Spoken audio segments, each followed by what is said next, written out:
Ya, selamat pagi Pak Erlan dan juga teman-teman.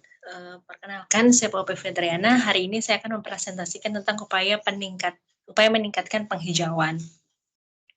Nah, latar belakang dari penghijauan ini adalah salah satu kegiatan yang dilakukan dengan penanaman pada lahan kosong di luar kawasan hutan, serta pembuatan bangunan pencegah erosi tanah agar lahan tersebut bisa dipulihkan, dipertahankan, dan juga ditingkatkan kembali kesuburannya.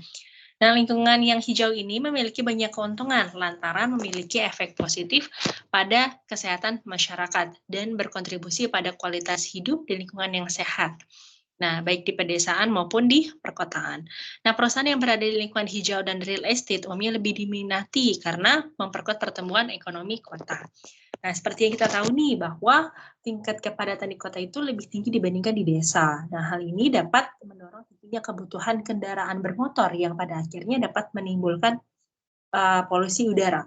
Oleh karena itu, menciptakan kota yang hijau untuk dilakukan di kota-kota hijau ini berfungsi untuk memperbaiki lingkungan,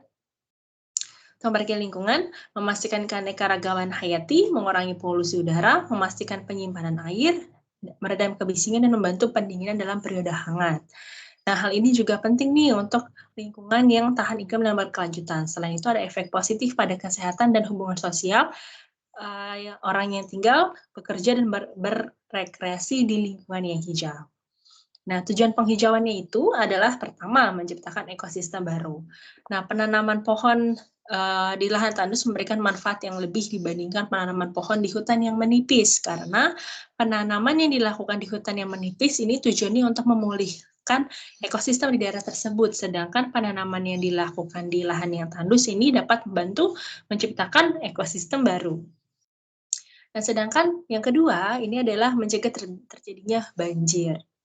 Nah, penghijauan yang dilakukan baik di desa ataupun di kota melalui penanaman pepohonan dapat mencegah terjadinya banjir, karena pohon ini memiliki akar yang berfungsi untuk menyerap air dan menyimpannya di dalam tanah, sehingga air akan terkunci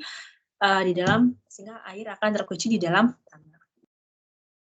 Nah, yang ketiga ini dapat mencegah terjadinya erosi, yaitu penghijauan yang dilakukan melalui penanaman pohon yang sangat berperan dalam mencegah terjadinya erosi tanah. Hal tersebut khususnya akan lebih terasa di daerah-daerah yang memiliki kemiringan yang sangat curam. Akar pohon yang mencekram tanah dengan kuat dapat melindungi tanah dari pengikisan atau erosi disebabkan karena aliran air hujan. Lalu yang keempat adalah menjaga kualitas air tanah. Bukan hanya dapat mencegah banjir, tapi penghijauan juga dapat menjaga kualitas air tanah. Pohon yang melindungi kualitas air tanah dengan akarnya.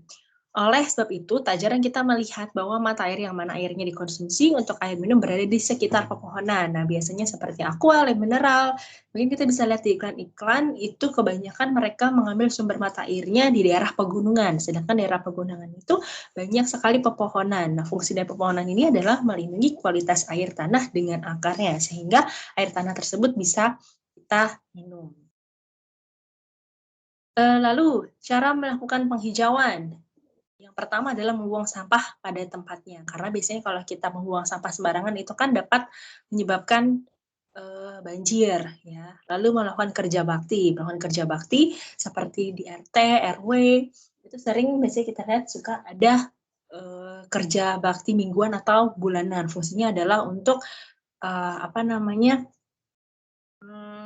untuk bersih-bersih di daerah sekitar tersebut agar tidak terjadinya banjir. Dan juga menanam tanaman di sekitar lingkungan. Nah, ini sangat penting karena tadi fungsi dari penghijauan itu supaya kita lebih enak dipandang, supaya lebih asri lingkungan kota kita dan juga bisa dapat mencegah banjir. Lalu membuat lubang biopori tiap-tiap teras rumah, membuat taman untuk paru-paru kota. Nah, biasanya mungkin di setiap kota ini sudah banyak taman-taman ya di sekitaran kota, karena fungsinya itu supaya lebih asri dan juga lebih adem di saat musim panas.